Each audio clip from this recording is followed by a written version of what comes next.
նկատի ունենալով այն հանգամանքը, որ դատարանը կողքորեն խախտում է օրենսդրությունը։ Մենք ինքնաբացակի միջնորդություն ենք ծրագրելու դատարանին, եւ ինքնաբացակի միջնորդությունը իրավունք չունի դատարանը ցույց տա կատարելու այս փուլում, որովհետեւ դուք ինձ փուլում եք։ Ես ձեզ ինքնաբացակի միջնորդություն եմ ներկայացնում մի շարք պատճառաբանություններ։ Նախ եւ առաջ դուք խախտել եք մեր պաշտպանյալների պաշտպանական իրավունքները։ Ինչու, որովհետև նախ եւ առաջ ձեր գիտությամբ չի թույլատրվել, որպեսզի պաշտպանները մուտք գործեն դատարանի դահլիճ, որովհետև պատճառաբանվել է նրանով, որ իբրև թե ցանկանում են ծնկնել փաստաբանների, իրականում կատարվել է խուզարկության պահանջ է ներկայացվել փաստաբանների, եւ փաստաբանները հրաժարվելով իրենց իրավունքների ոտնահարումը թույլ տալու, իհարկե չեն մտել դատարանի դահլիճ։ Ավելի, դուք եւ ամեներին կարևոր չի թե որ գործի շրջանակներ, որտեղ գոյություն ունի երկու գործ անջատված մասերով, մյուս գործի շրջանակներում թույլ եք տվել կոպիտ խախտում, մասնավորապես պաշտպանական իրավունքի խախտում եւ պաշտպանյալի ձեռքից վերցրել եք իր պաշտպանի հետ հաղորդակցման որպես միջոց օգտագործող նամակագրությունը, հարգելի դատան, որի իրավունքը դուք չունեք, որովհետև դա օգտագույն խախտում է մարդու իրավունքների, առավել ևս պաշտպանական իրավունքի, առավել ևս փաստաբանների իրավունքի եւ ընդհանրապես, հարգելի դատան, որևէ երկրում եւ նույնիսկ ամենաապօրինի երկրում ես չեմ կարողանում պատկերացնել, որ կարող են խլել փաստաբանից նամակը, որը փոխանցել է իրեն իր պաշտպանյալը եւ ավելին դեռևս կարդալ այդ նամակը եւ հրապարակել այդ նամակը։ Ընդ որում շատ տարօրինակ է, որ կարդալով հանդերձ եւ համոզվելով կարդալու իրավունք էլ չունեք, եթե նույնիսկ այդ տեքստում լրիվ այլ բան գրած լիներ, դուք միևնույն է դա հրապարակելու իրավունք չունեք, որտեղ կարդալու իրավունք էլ չունեք։ Բայց այդ տեքստը հստակ խոսում էր այն մասին, որ դա հստակ փաստաբանական գաղտնիք է իր մեջ պարունակում, որովհետև պաշտպանի եւ իր պաշտպանյալի իրար հետ փոխադարձ համաձայնություն էր իր մեջ պարունակում, երբ որ պաշտպանը եւ իր պաշտպանյալը փորձում էին հասկանալ, թե դատավարությունը ինչ կերպ պետք է վարել։ Անձը կարող է ցանկանա, որ դատավարությունը այդ կերպ վարի, փաստաբանը կարող է հետո գրագրությամբ կամ ականջին փսփսալով կամ առանձնատեսակցության ժամանակ նրան ասի, որ այդ կերպ ինքը համաձայն չի, վերջում կարող է համաձայնվեն այդպես վարել կամ չվարել։ Սա փաստաբանական գաղտնիք է։ Այս գործի քրական գործի հետ կապված։ Ես ասում, ես շարունակեմ, որ դուք հասկանաք։ Դու կարող ես երկու ժամ կարող ես խոսել, բայց կարող եք, բայց դա ինչի խոսում եք, դա վերաբերում է նախորդ գործին, որը այս գործից որևէ կապ չունի, եղա։ Որպեսի ձեր մոտ չծագի նման ընթացքում։ Այ մյուս դատական նիստի ընթացքում այդ միջնորդությունը նորից կանեք ինքնաբացարկի, այդ ինքնով, եղա։ Եթե լիներ դա շարքային, չգիտեմ, գողության գործ կամ, չգիտեմ, գրպանահատի գործ, որտեղ դուք խախտել եք պաշտպանական իրավունքը, ես իրավունք ունեմ ձեզ ինքնաբացարկի միջնորդություն ներկայացնել, որտեղ դուք այն դատավորը չեք, դուք այն հիմքով ներկայացրեք, որ վերաբերում է այս քրական գործին։ Նամակագրության հետ նամակագրությունը նախորդ դատական նիստի հետ։ Որ դա կապ չունի սրա հետ։ Դուք հիմա իրավունք չունեք ինձ ասելու, ես ինչ հիմքով ձեզ։ Ես իրավունք ունեմ ասել այն հիմքով, որը որ վերաբերում է այս քրական գործին։ Հարգելի դատան, դուք իրավունք չունեք։ Լավ, ես ասեցի, կարճ ասեք ձեր ինքնաբացարկի միջնորդություն։ Թե թույլ տվեք։ Ուրեմն հարգելի դատան, շարունակում եմ։ Այսինքն մի դատավոր, որը թույլ է տալիս նման կոպիտ պաշտպանական իրավունքի խախտումներ, իրավունք չունի վարելու նման գործ։ Ընդհանրապես դուք դատական որևէ գործ վարելու իրավունք չունեք, որովհետև եթե դուք թույլ եք տվել մի անգամ այդպիսի խախտում, արդեն դա նշանակում է, որ դուք իրավունք չունեք դատավոր լինելու։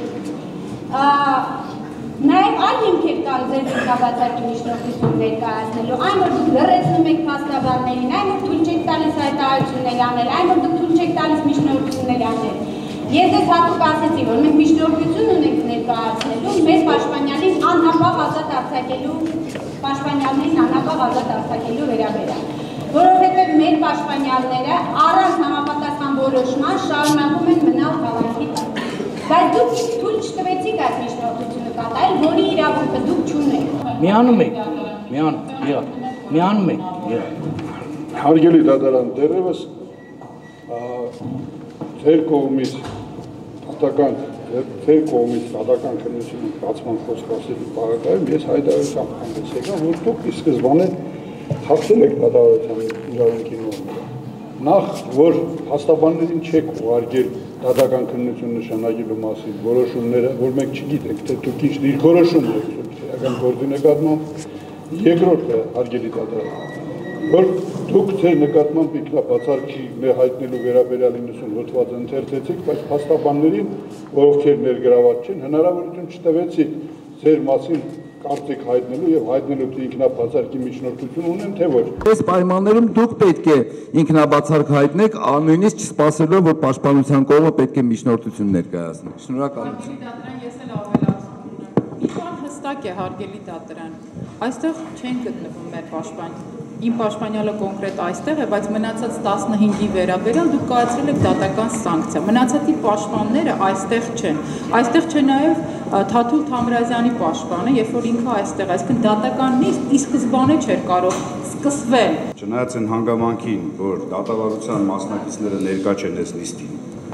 հնարավորություն չունենք օրինակ լսել նրանց դիրքորոշումը կապված ներկայացված ինքնաբացարկի միջնորդության հետ, կարող է առարկում են մարդիկ։ Եվ դա էական նշանակություն ունենա ձեր որոշման համար։ Հաշվի առնելով չնայած այն հանգամանքը, որ արդեն իսկ դուք որոշումը կայացրեցիք ինքնաբացարկի միջնորդությունը մերժելու եւ հետագա նիստերում կատարվելի գործողությունները կանխորոշեցիք, այնուամենայնիվ ես միանում եմ ներկայացված միջնորդությանը, խնդրում եմ ուշադրություն դարձնել հատկապես իմ համար ամենակարևոր հատվածին միջնորդության, այն է ձեր կողմից փաստաբանական գաղտնիքի հրապարակմանը։ Այո, հարգելի դատարան, դուք այն անձն եք, ում ձեռքին չգիտես ոնց հայտնվել է Ամբաստանյալի գրությունը ուղղված պաշտպանին, որը ոչ միայն հրապարակվել է ապօրինի, այլ նաև դուք դիմել եք փաստաբանների պալատ պաշտպանին պատասխանատվության ենթարկելու հարցով։ Շատ կարևոր հանգամանք կա այստեղ, հարգելի դատարան։ Դուք դա չեք արել 314 հոդվածով սահմանված կարգով։ Դուք չեք գնացել խորհրդակցական սենյակ ու չեք կայացրել պատճառաբանված որոշում, դուք նամակ եք գրել։ Ինչը նշանակում է, որ ինքներդ ձեզ համարել եք դիմող ֆիզիկական անձ եւ ոչ թե դատարան, որովհետեւ դատարանը փաստաբանների պալատ դիմելու մի եղանակ ունի։ Դատական սանկցիա կիրառել օրենքով սահմանված կարգով եւ խորհրդակցական սենյակում կայացված որոշումն ուղարկել փաստաբանների պալատ։ Ես հարգելի դատարան չեմ պատրաստվում մասնակցել այս դատական նիստին, քանի դեռ մեր պաշտպանյալները ներկա չեն այս դատավարությանը։ Նորից եմ կրկնում, նրանց հանձնարարությունը եղել է միայն ներկա գտնվել, ձեզ ինքնաբացարկի միջնորդություն ներկայացնել, այդ միջնորդությունը ձեզ ներկայացված է, եթե կբավարարեք հոյակապը, եթե կմերժեք, որի մասին արդեն հայտնել եք կանխակալ ձեր կարծիքը, ուստի իմացեք, որ մենք ներկա չենք գտնվելու այս դատարանի դահլիճում, այնքան ժամանակ, քանի դեռ մեր պաշտպանյալներն այստեղ չեն։ Հարգելի դատարան, ես ներողություն, միջնորդության հետ կապված ես իմ դիրքորոշումը հայտնեցի, բայց իմ պաշտպանյալը եւս կարծիք հայտնելու իրավունք ունի կոնկրետ դրա վերաբերյալ։ Ես ձեզ թույլ չեմ տվել, որ դուք լրկեք դատական նիստի զալի։ Եղավ, ամենայն դեպս արձանագրեք, որ ես ձեզ թույլ չեմ տալիս, թույլ չեմ տա, եղավ։ Հարգելի դատարան, խնդրում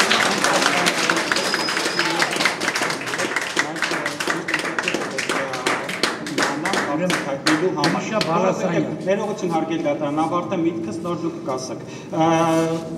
Այս դեպքում ես պետք է անեմ այնպիսի գործողություններ, որոնք բխում են իմ պաշտպանյալի շահերից։ Հետևաբար, չպետք է այնպիսի իրավիճակ ստեղծվի, որ իմ հայտարարությունները եւ կարծիքը հակասի իմ պաշտպանյալի շահին։ Եվ այդ պատճառով միջնորդում եմ, որպեսզի իմ պաշտպանյալին բերեք իր կարծիքը լսելու համար։ Ես ձեր միջնորդության հետ կապված կարող եմ ասել, որ դուք դատանի դահլիճում պետք է չխորհրդակցեք ձեր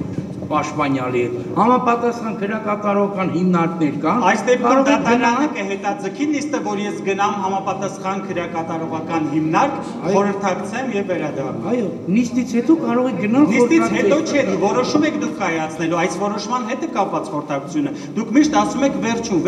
երբ որ դատական ակտ կայացնեք, հաջողանակ խորհրդակցել պետք է։ Եղավ, ավարտում ենք։ Հարգելի դատարան, հազար ներողություն նույնի կապակցությամբ եմ ասում։ Գրիշա Բալասարյանը չէր կարող իմանալ, որ ինքնաբաց բացարկի միջնորդություն է ներկայացվելու, որ նախապես էլ գնալ խորհրդակցել իրավիճակը, երբ որ տեսեք ամբաստանյալը որ չկա, պաշտպանը նստած է, իրավիճակն այնպիսին է, որ նստած է մի մարդ, որը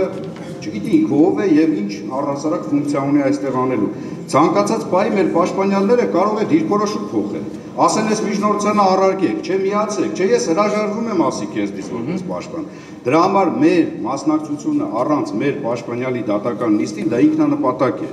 Եվ հաշվի առնելով նաև այն, որ իմ պաշտպանյալները եւս ինձ արգելել են առանց իրենց ներկայությամբ դատական նիստերին մասնակցել, հարգելի դատարան, այդ նույն պատճառաբանությամբ էլ ես ստիպված եմ լինելու լքել դատարան նիստերի դահլիճը, քանի որ իմ պաշտպանյալներն իմ կողքին չեն։ Այսքանը շնորհակալություն։ Հարգելի դատարան,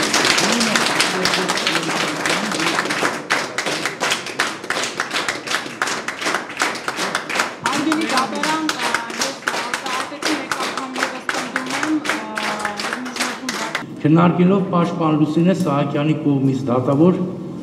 Արտուշ Գաբրելյանի ներկայացված ինքնաբացարկ հայտնելու մասին միջնորդությունը, դատարանը որոշեց թիվ ԵԵԴ կոտորակ 0050 կոտորակ 0117 քրեական գործով պաշտպանության կողմից ներկայացված նախագահոտ դատավոր Ա. Գաբրելյանի ներկայացված ինքնաբացարկ հայտնելու մասին միջնորդությունը մերժել, դատավոր Գաբրելյան։ Շարունակում ենք դատական նիստը, արդեն նախորդ դատական նիստի ընթացքում դատավարության մասնակիցների ներկայությամբ Լուսինե Սահակյանը իր միջնորդությունը ներկայացնելուց հետո հայտնեց դատարանին, որ լքում է դատական նիստի դահլիճը, դրանից հետո նաև նման արտահայտություն արեց նաև Երվանդ Վարուզյանը, դատարանի կողմից վերջիններից թույլ չտվեց դատական նիստի դահլիճը լքել առանց նախագահի թույլտվությամբ, սակայն վերջիններս անարգալից վերաբերվում դրսևորելու դատարանի նկատմամբ այնուամենայնիվ առանց նախագահի թույլտվության լքեցին դատական նիստի դահլիճը։ Հետևաբար համապատասխան պաշտպանների վարքագծի հետ կապված դատարանը հեռանում է խորհրդակցական սենյակ, համապատասխան որոշում կայացնել։ Ոտքի դատարանն է գալիս։